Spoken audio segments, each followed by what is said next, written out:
Hello, profound aspirants. Welcome, courageous travelers. Welcome to the luminous heart of absolute surrealism. Carl Jung once wrote, "Until you make the unconscious conscious, it will direct your life, and you will call it fate." Have you ever truly wondered why? The more you think about that person, the more intensely exhausted you become. The more you try to logically understand the situation, the more confused you get. And the more desperately you want to let go, the deeper you feel pulled in. It is not because that person possesses some secret special power over you. It is because a part of your own self is still fiercely clinging to their image, to avoid looking at your own depths. And the price you are paying is the total loss of your internal peace. When we think too much about someone, what we are truly confronting are the forgotten, unlived parts of our inner world. It is the unacknowledged desires. It is the shadow that hasn't been named. It is a powerful archetype awakening. Jung believed that every single time the mind gets profoundly stuck on someone, it's the unconscious knocking loudly at the door, reminding us that there is something essential, something unfinished within. We mistakenly think we are preoccupied with them, but in reality, we are running away from ourselves. In the vast psychological journey that Jung described, only when we consciously withdraw our projections, return others to their proper, smaller roles, and look straight into our own hearts, can we reclaim inner freedom. The inner world becomes clear when we dare to turn back, place a hand on our profound fear, and behold it as it is. And it is precisely in this moment that the door to the deepest layers of our being begins to creak open.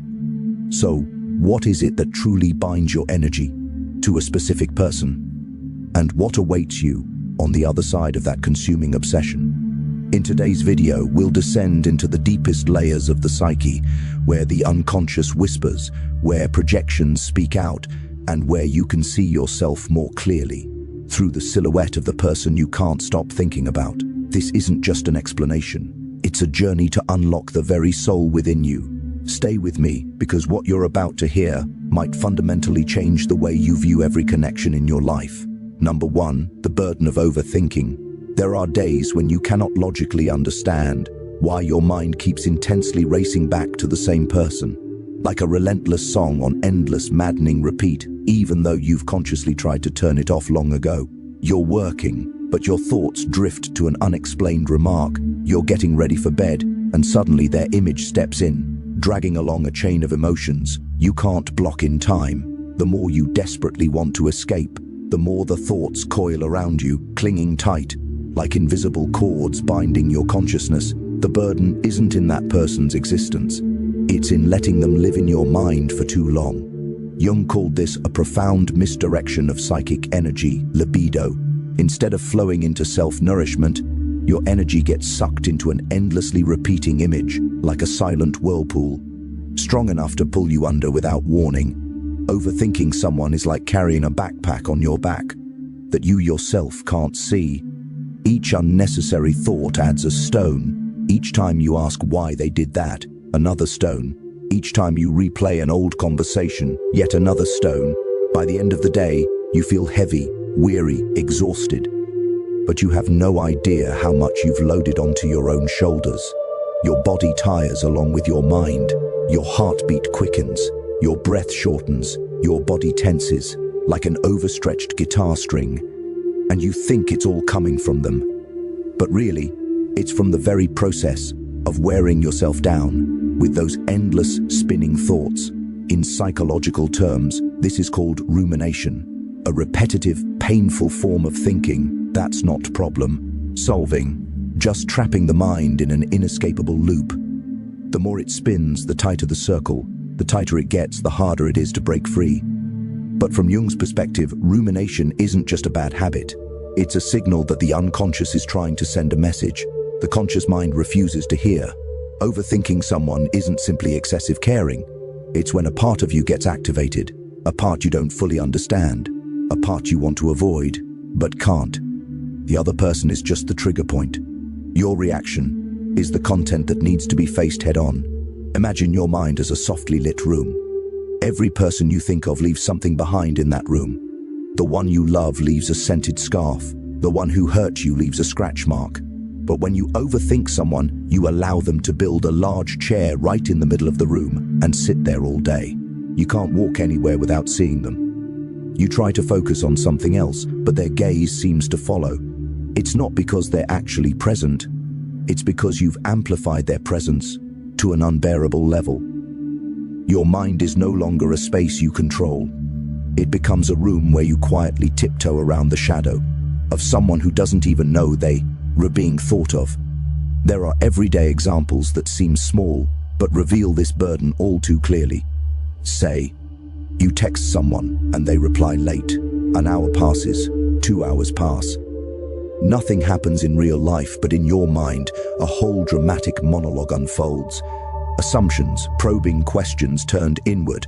Did I say something wrong? Am I not appealing enough? Are they drifting away? They might be busy, asleep or driving, but in you, they become the protagonist in a psychological drama, where you're the scriptwriter, actor and audience all at once. Jung once said that when we see the world not as it is, but as we are, overthinking is proof of that. You're not reacting to reality, you're reacting to the version of reality your mind constructs.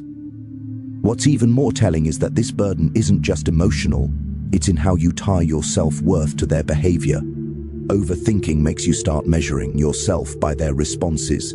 A message from them brightens your whole morning. A distant word pains you all day. If they're indifferent, you conclude you're unworthy. If they're warm, you take it as proof of your importance. You hand them the keys to your emotions without realizing it. The more your mind clings to someone, the more you lose the ability to stand tall in your own life without needing validation from anyone else. In Jungian psychoanalysis, this is the contraction of the ego. When the ego weakens, it can no longer hold its central position. It's pulled toward the object it's fixated on. You no longer stand at your own center. You orbit around the other, like a planet around the sun. This orbital deviation doesn't just exhaust you, it erodes your sense of true self. Instead of asking what you need, you ask what they think. Instead of exploring your real feelings, you seek clues in their actions. Psychic energy gets tethered to them like an invisible cord, and the tighter it pulls, the more it hurts. Jung believed that excessive thinking about someone is a sign we've lost connection to a part of the self, the deepest center of the psyche. The self holds power, clarity, and intuition. When we overthink, we're not just drawn into them, we're drawn away from ourselves. It's like wandering in a dark forest, fixated on a light from a distant house until you forget the way back to your own path. The most dangerous thing about overthinking isn't the thinking itself, but believing every thought is true. The mind tosses out an image and you take it as fact. It conjures a fear and you treat it as prophecy. It exaggerates a behavior and you see it as a message. It all happens in your head, but your body reacts as if it's unfolding in real life. You ache from a pain that's not real. You fear something that hasn't happened. You weary from dialogues that exist only in imagination. And in the end, you lose your clarity. The burden of overthinking isn't that the person is too important, it's that you've given the image of the power over your emotions, your rhythm of life, and your energy. You can't see that burden with your eyes, but you feel it in your heart, in your body, in every moment you try to live while your mind drags you away. The mind is truly light only when you reclaim your center. And to do that, you need to understand what's hidden behind this obsession. Because overthinking never arises randomly. It always leads you to a door waiting to be opened. And the first door is the mechanism of projection. The mechanism that keeps you from letting go of someone. Projection happens when the mind takes a buried part of yourself and casts it onto another person. They become a blank screen for your soul to project the things you haven't dared to face directly. What draws you to them isn't their inherent uniqueness. It's that they touch a deep, shadowy part within you. What you see in them is really what you haven't recognized in yourself. Imagine looking through colored glass. Everything outside is tinted by that glass. When you look at others, you think you are seeing them clearly, but really you're viewing them through the colors of your own unconscious. And those colors are often the emotions, desires, yearnings, or wounds you've pushed to the bottom of your soul. You're not loving that person. You're loving the image you've created. You might meet someone who makes you feel at peace, Just a few words from them, and you feel lighter. You believe they have some strange healing energy, but in reality, they might be utterly ordinary, maybe not even particularly interested in you. That peace you feel doesn't come from them. It's from the peace you've long lost in yourself. You see in them what you can't find within. You attribute it to them, but it's really you. Or when you meet someone who hurts you more deeply than usual. They say one thing and you dwell on it for weeks. They go silent for a moment, and you spin 100 scenarios. You believe they are the cause of your bleeding. But from Jung's view, it's not them hurting you. It's an old wound in you that they've unwittingly touched.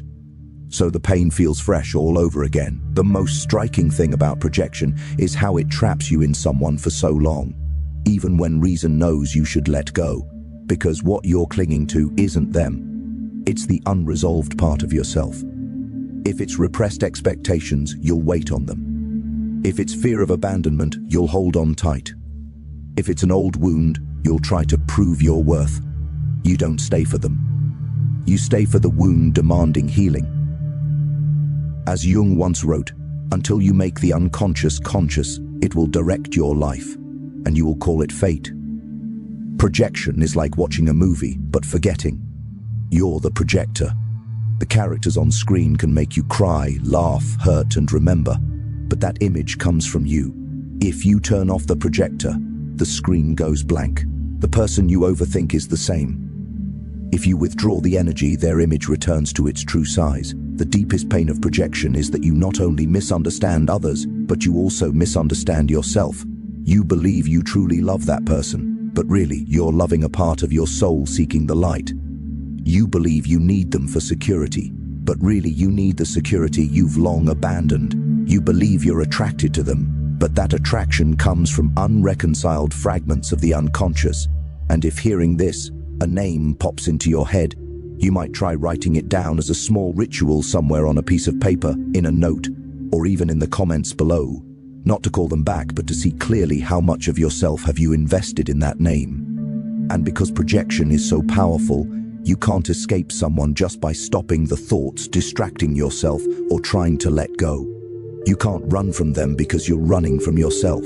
Once you stop and look at the part of you you've projected onto them, the cord between you weakens on its own.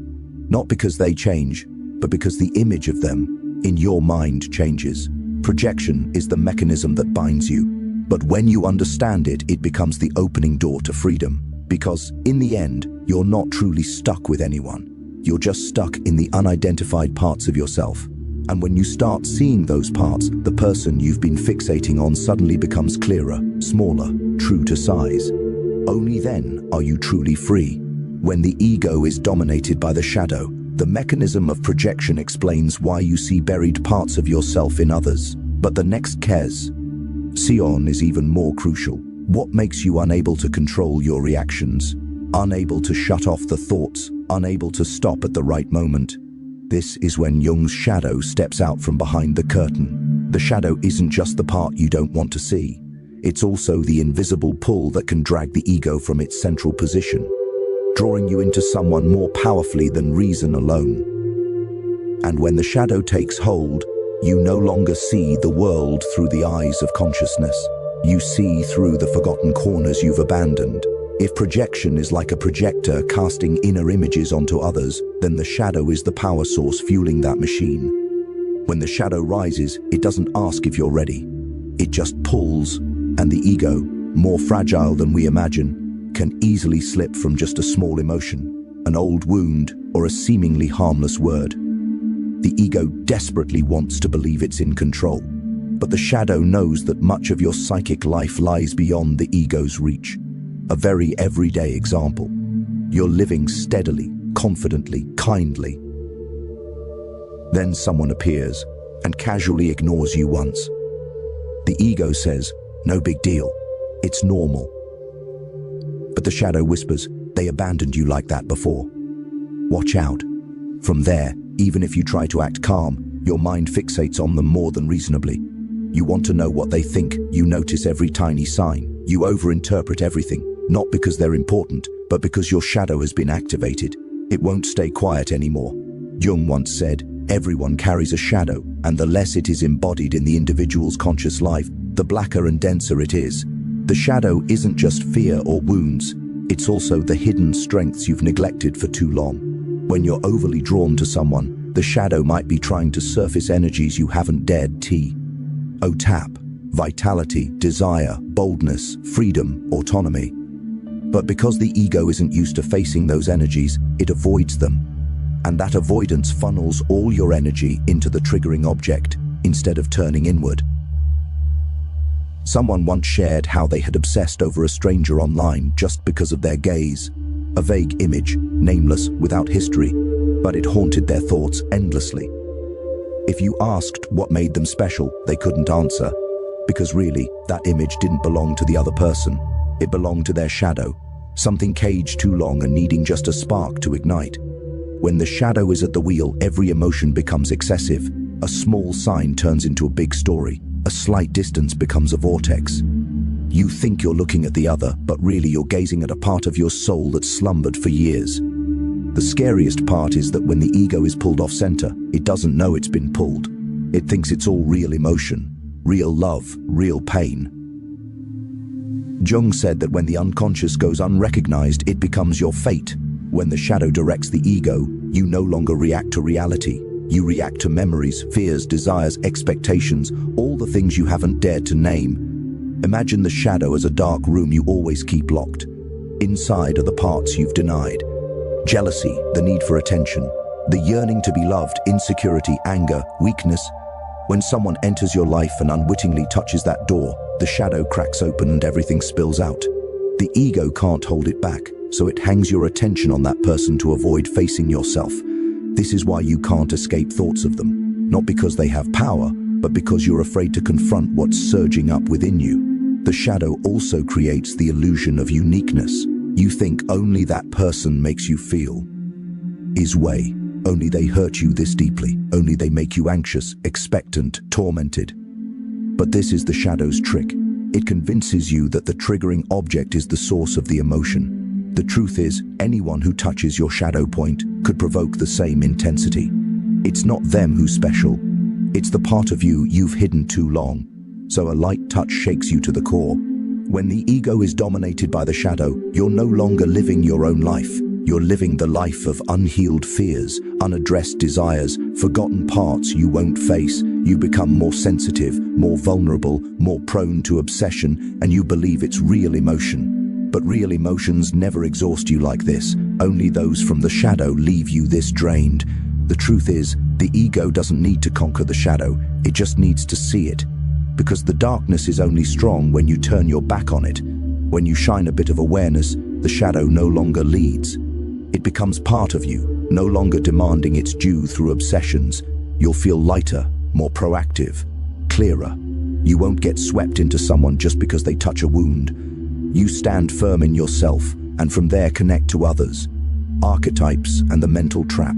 When the shadow is illuminated, you begin to see clearly the unconscious parts that once pulled the ego away from itself. But there's another force deeper, more ancient, more powerful than the shadow. A force that Jung called archetypes. Archetypes are primordial, universal patterns residing in the collective, unconscious, operating beyond time and beyond conscious control. They don't just touch you, they shape the way you resonate with someone. Thus, obsession doesn't always come from wounds or fears. Sometimes it comes from an ancient image awakening within you. Archetypes work silently, like melodies you don't hear but dance to anyway.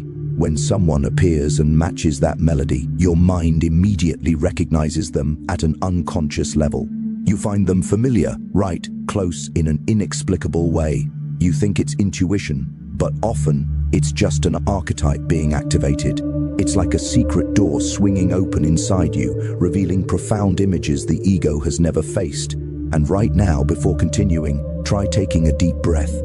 If there's someone who ever made you feel familiar to an inexplicable degree from the first meeting, does that feeling come from them or from something within you trying to be remembered? Imagine every person you meet is like a key, but not every key opens an ordinary door. Some keys unlock rooms inside you where archetypes slumber. When someone matches the archetype you carry, the mother, the father, the lover, the child, the warrior, they immediately become larger than their real-life selves. You see in them not just the person, but the emotional history of humanity you've inherited. So you don't just remember them, you remember the archetypal image they evoke.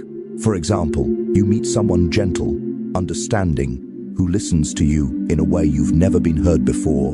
You feel they're very special, but can explain where the specialness lies. Very likely, they've awakened the anima or animus archetype in you, the ideal feminine or masculine quality your soul seeks. You're not loving that person, you're loving the qualities you've always longed to have in yourself. But because the archetype is so potent, you blend the two. You think it's fate, but at its core, it's just your mind finding the missing part of yourself through the silhouette of another. Or you meet someone confident, decisive, strong. They enter the room and you immediately look up. You feel drawn in. But that pull doesn't come from them, it's from the he, Ro, warrior, or king archetype within you. That strength already exists in you, but it hasn't been fully lived. The other person is just the mirror reflecting it. You're not enamored with them, you're enamored with the power you haven't dared to activate. Sometimes you meet someone who makes you feel you need to care for them, heal them, stay by their side at any cost. You think it's selfless love, but it might just be the caregiver or mother archetype at work. You're not truly loving them. You're restoring the nurturing instinct that was wounded in your childhood. You want them to stay, not for them, but because you haven't fulfilled your own archetypal role. Archetypes create mental overlays that make you exaggerate others, seeing them with a depth they sometimes don't possess. And this exaggeration is the trap. You no longer see them as they are, you see them as symbols. The other person might be just an ordinary human with lights and shadows, but the archetype in you turns them into an icon, a myth, the keeper of a key to a part of your soul. So, you can't stop thinking. You're not obsessing over them. You're obsessing over your archetypal image through them. It's like watching a movie in a dark theater. You know the actor isn't the real character, but when the lights dim, you let yourself believe the story. With archetypes, it's the same. The unconscious turns off the lights of consciousness and projects strange patterns onto the screen of the other person, making you believe there's something more important, deeper, more fateful. But it's the unconscious's game. And when you believe it too much, you fall into the mental trap. You build an entire story that the other person doesn't even know they were starring in. The danger is that archetypes don't just exaggerate others, they diminish you. You stand lower, smaller, weaker. You believe they hold the missing part you lack, and when you believe that, you immediately hand them power. You wait for them to validate you. You wait for them to fill the void. You wait for them to ignite the dormant archetype within you. But the truth is that archetype always belongs to you. No one can give you the parts you already carry inside. Look at a familiar example. You meet someone who makes you feel whole. With them, you see a better version of yourself. But when they leave, you feel like you've plummeted to the bottom. It's not because they brought the light. It's because they reminded you of the light in you. When they go, you think they take the light with them, but that light is yours. You've just not gotten used to seeing it without someone activating it. Archetypes are the foundation of the soul. But when unrecognized, they become traps. You easily mistake spiritual resonance for love. You mistake emotional activation for destiny. You mistake a chance encounter for the chosen one. And Jung reminds us, the unconscious never jokes. It brings you the images you need to face. But if you cling to the person carrying that image, you'll lose yourself. So the root isn't them. It's the archetype within you thirsting to be seen. Why does thinking more hurt? Archetypes may make you exaggerate someone in your mind, but it's the pain that keeps you clinging longer than you realize. And strangely, that pain doesn't come straight from the other person. It's from the very process of trying to hold on to something that no longer belongs to you. The more the mind grips, the tighter the heart squeezes. And when that squeeze lingers, it turns into the ache you call pain. You think you hurt because of them, but really, you hurt from the war between two parts within yourself. One that wants to hold on, and one that's weary enough to walk away. The pain in repetitive thinking is like a wound not allowed to heal. Each time you recall them, You tear open the fresh scab. Each time you rewind the story, you dig up the old hurt. You don't give your soul a chance to mend. The scary thing isn't the initial wound, it's how you make it bleed anew each day with thought loops you can't stop. Like someone prodding a scar to see if it still hurts. You keep bringing your mind back to the injury just to remind yourself it hasn't healed yet. Pain grows when you resist reality. Jung once said, "The root of most suffering lies in refusing what is happening." The moment you try to keep everything as you want it, you set your mind against an unwinnable battle. Reality stands still while you're torn apart by the resistance you create. You're not hurt by that person. You're hurt by your own expectations. A very everyday example, they don't text back. You check your phone 10 times an hour. Each time there's nothing, you feel a little sting. But that sting doesn't come from them. It comes from the story you tell yourself. Maybe they don't need me. Maybe I'm not good enough. Maybe I've lost them. The pain isn't in their silence. It's in the hundreds of interpretations you layer onto it. The mind hates voids. When information is scarce, it fills them with tragic scripts, and then you believe your own creation, hurting over something that isn't happening in real life. Another reason you hurt is you're battling questions without answers. Why did they change? Did they ever love me? What did I do wrong? Those questions create endless loops. You seek answers in the world, but reality is silent. You seek in them, but they're gone. You seek in your mind, and it spins exhausting hypotheses. Pain arises not because you don't know the answer, but because you force yourself to know something unknowable. It's the pain of powerlessness, the pain of trying to grasp. Sand in your fist. The tighter you squeeze, the emptier it gets.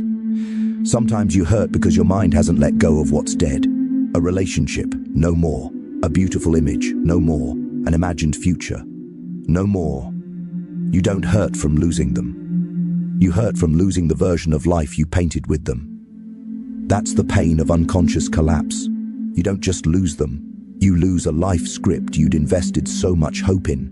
And that collapse always leaves a vast void, leaving you adrift amid what's left. Thinking more hurts more also because you're viewing the situation from a place of powerlessness. When your mind fixates too much on someone, you let them hold the keys to your emotions without realizing. You wait for them to decide if you should be happy or sad. You take their reactions as your roadmap. But when you put your happiness in someone else's hands, you've rigged yourself to lose from the start. No one can live when their soul is outside their body. No one can find peace when others define their worth. Pain also comes from the fragmentation inside you. One part wants to move forward. One clings to the past. One knows you deserve better. One still wants to hold what's gone. When these parts pull you in opposite directions, your mind stretches taut like a violently plucked string. And finally, you hurt more because you want the pain to end immediately. But emotions don't vanish on command. They need to be seen, acknowledged, passed through. When you try to smother the pain, it sinks deeper and rebounds stronger. When you try to control thoughts, they rebel and flood like blocked water. The only way to stop hurting is to go through it, not around. So pain isn't the enemy. It's a sign that something within you waits to be understood. So how do you reclaim your energy? Jung didn't speak of the unconscious abstractly. He always emphasized the journey back to the self through awareness and conscious practice. Withdrawing energy from someone doesn't mean cutting them from your life or turning your heart to stone. It's a gentle but steadfast process of bringing the part of your mind clinging to them back to you. And this journey always starts with a small gesture, turning your gaze inward instead of outward. Thank you for joining me to this moment in the journey. If what you've just heard touches somewhere in your heart, stay a little longer. The next part will be specific practices, simple but capable of changing the entire way you withdraw energy from someone and return it where it belongs, to you. And if you want journeys like this to unfold in the future, a like or channel subscription from you is enough to let me know you're still here listening and ready to dive deeper into your inner world. Number 6. Practices for withdrawing energy from others. The first practice comes from recognizing energy leaks. Each time your heart tightens because they don't reply, each time your mind replays the old story, Each time you wonder what they think of you, pause for a beat and ask yourself here, which part of my energy is flowing toward them? Just asking this cuts across the unconscious flow, bringing the light of consciousness in. Realizing you're giving energy to someone is the first step to reclaiming it. Consciousness is like turning on a light in a dark room. When you see clearly what you're doing, you're no longer pulled blindly. Next, practice bringing attention back to the body. When the mind obsesses over someone, it flies to the head, spinning, building 1,000 stories. But the body always lives in the present. Try sensing your palms, the breath flowing through your nose, the rise and fall of your chest. When you direct attention to the body, you pull it from the mind's screen projecting their image. No one can overthink while feeling their body. This is a subtle way to draw energy from the head back to the body where reality always resides. Another practice, name the real emotion instead of the story. When you think of them, what you often feel isn't them, but the emotion they trigger. Fear of loss, fear of abandonment, fear of not being good enough, fear of replacement. Instead of asking why did they do that, ask what am I feeling right now? One question, but it turns you from them back to your own center. You don't analyze, justify, or explain. You just name the real emotion: sad, hurt, anxious, disappointed. When you sit with the real emotion, their image fades and you stop chasing them to avoid what's inside. Another effective method, return the story to its owner. The mind loves to personalize every action of others as a message to you. They go silent. You believe they're bored with you, they're busy. You believe they're distancing. But everyone has their own world. Their actions reflect them, not you. Gently remind yourself, their story is theirs, not the truth about me. When you separate their story from your self-worth, you reclaim the power you've given them too long. Additionally, create space for silence. Space is where the soul regenerates. When you sit alone in quiet, letting breath flow without control, you create room for energy to redistribute. In that space, you hear your own voice instead of the echo of theirs. Many fear silence because they fear facing what's inside. But it's precisely in silence that you untether the unconscious cords pulling you towards someone. Finally, the most important, choose yourself every day, not with words, but actions. If you want to withdraw energy from others, you must rekindle the fire within. A person bright enough is never fully occupied by another's mind. The stronger or inner light, the smaller their image becomes. Jung once said, one does not become enlightened by imagining figures of light, but by making the darkness conscious. As you reach the end of this journey, what's no longer important is how to forget someone. But how have you begun to see yourself differently? They may still appear in your life, step into your dreams, flip through your mind now and then, but the position has shifted. They no longer sit in the center of your inner room. They return to their rightful place, a passerby, an experience, a mirror that's fulfilled its role, and the center for the first time in a long while belongs to you. There will be days when your mind suddenly recalls them. But don't worry, there won't be that sting anymore. Just a light gratitude. Thanks to that silhouette, you were forced to meet yourself again. And that's the most important encounter of your life.